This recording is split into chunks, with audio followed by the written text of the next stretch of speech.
मेरा नाम गीता है। आज आपको मैं अपनी और ससुर जी की ऐसी कहानी सुनाऊंगी जो आपने पहले कभी ना सुनी होगी। लेकिन उससे पहले आप मेरे चैनल को सब्सक्राइब करना ना भूलें। जैसा कि आप जानते हैं, मेरा नाम गीता है। मेरी बहुत छोटी उम्र में ही शादी हो गई थी। मैं इतनी छोटी थी कि शादी क्या होती है, सुहागरात क्या होती है, मुझे कुछ नहीं पता था।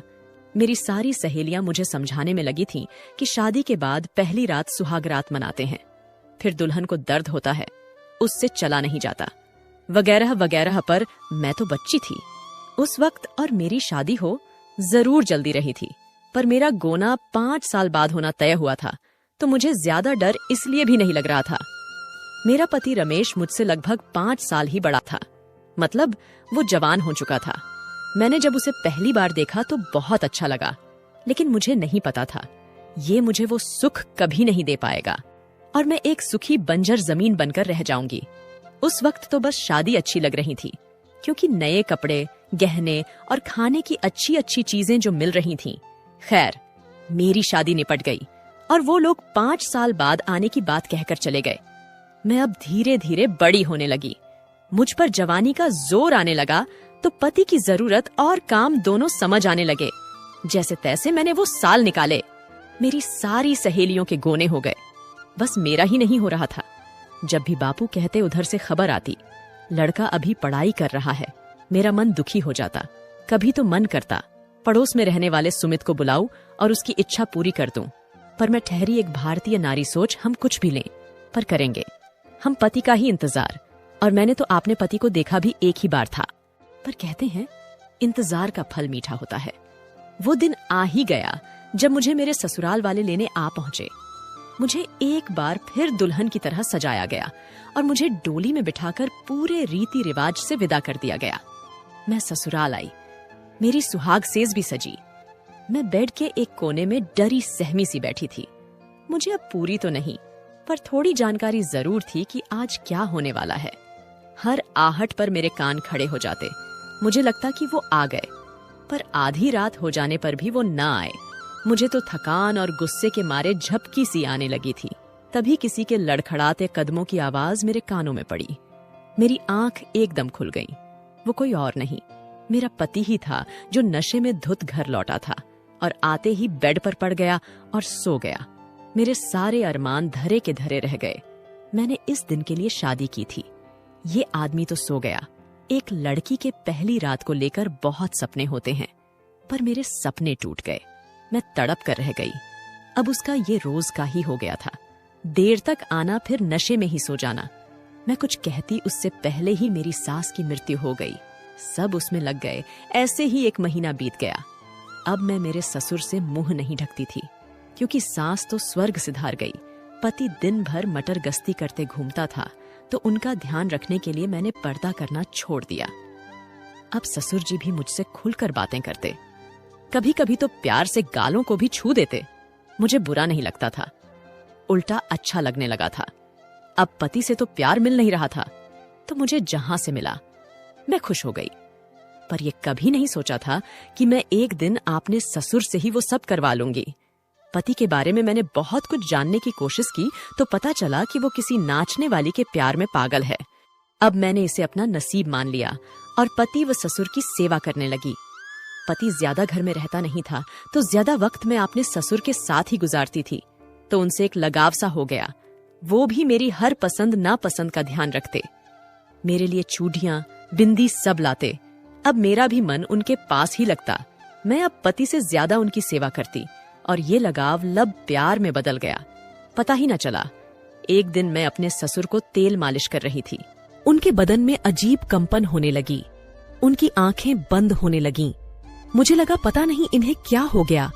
मैंने उनका सर अपने दोनों हाथों से पकड़ा और जोर जोर से उन्हें आवाजें देने लगी। उनका चेहरा मेरे उभारों से टकरा रहा था। उन्होंने थोड़ी आंखें खोली और बोले, कुछ नहीं लगता है, थोड़ा ब्लड प्रेशर कम हो गया था। मैंने बिना सोचे उनका चेहरा वहीं थोड़ा अंदर की तरफ दबाकर कहा, मेरी तो जान ही निकल गई थी। उन्होंने भी अपनी आंखें बंद कर लीं और मुझे महसूस करने लगे। उन्होंने आंखें बंद किए हुए ही पूछा, पर बहू, तुम इतना क्यों डर गई थी? मैं तुम्हारा ससुर हूं, पति थोड़े ही। तो मैं बोली, मुझे नहीं पता क्यों डर गई थी, पर मैं आपको अपने स्वागत दूर जाते हुए नहीं देख पाई। अपने मेरी जिंदगी का खाली पन भरा है। मुझे नहीं पता आपसे मेरा क्या रिश्ता है, पर जब आपके बेटे ने मुझे बीवी ना माना और ना ही बीवी का सुख दिया और ना उसे कोई मेरी परवाह है, तो मैं आपकी बहू कैसे हुई? मैं नहीं मानती आपको ससुर, बल्कि मैं आपसे बहुत कहते कहते मैं रुक गई। ससुर जी ने कहा, क्या बहू, तुम मुझसे क्या? अगर तुम नहीं बोलोगी तो मैं चला जाऊंगा, पर यह गलत है। मैंने कहा, अभी तो तुमने कहा कि जब मेरा बेटा तुम्हें पत्नी नहीं मानता तो तुम मेरी बहू नहीं हो, तो फिर कुछ भी गलत या सही कैसे होगा? मैं थोड़ा शर्मा गई, पर वो ना माने और बोले, तुम अपनी बात पूरी करो। और क्या हुआ? मेरा बेटा तुम्हें पत्नी का सुख नहीं देता? तुम मेरे साथ चलो, मैं तुम्हें ऐसा जादू दिखाऊंगा कि फिर कभी किसी और के पास नहीं जाओगी। मैंने कहा, नहीं, मुझे शर्म आती है। तो वो बोले, अगर शर्म करोगी तो मेरे साथ वो खेल कैसे खेलोगी? चलो अब जल्दी बोलो, वरना जादू नहीं दिखाऊंगा, फिर तड़पती रहना। ऐसे ही उनको पता था मैं उनको दिल ही दिल में चाहने लगी हूं, और वो ही हैं जो मेरी तपती जवानी की ज्वाला को शांत कर सकते थे। थोड़ी देर मेरी तरफ देखने के बाद वो उठकर जाने लगे। मैंने उनका हाथ लिया और अपनी तरफ खींच कर बोली, मैं आपको प्रेम करती हूं और आज आपकी हो जाना चाहती हूं। जो काम आपका बेटा नहीं कर पाया, क्या वो आप करोगे? करोगे मेरी प्यास को शांत? बोलिए। उन्होंने खुश होते हुए कहा, ठीक है, मैं करूंगा, पर तुम्हें एक सच बताना है जिसे तुम अपना पति मानती हो। वो मेरा बेटा नहीं है, वो तो शादी के बाद ही खत्म हो चुका था।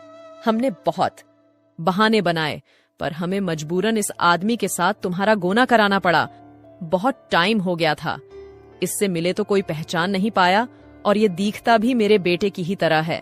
मैं तुम्हें सब बताना चाहता था, पर बता ना सका, और फिर मेरी बीवी की मौत ने मुझे तोड़ दिया। फिर तुम्हारा सहारा मिला तो मैं लालची हो गया। मैं नहीं चाहता था तुम मेरे घर से जाओ। वैसे भी मायके लौटी हुई लड़की समाज में सर नहीं उठा सकती।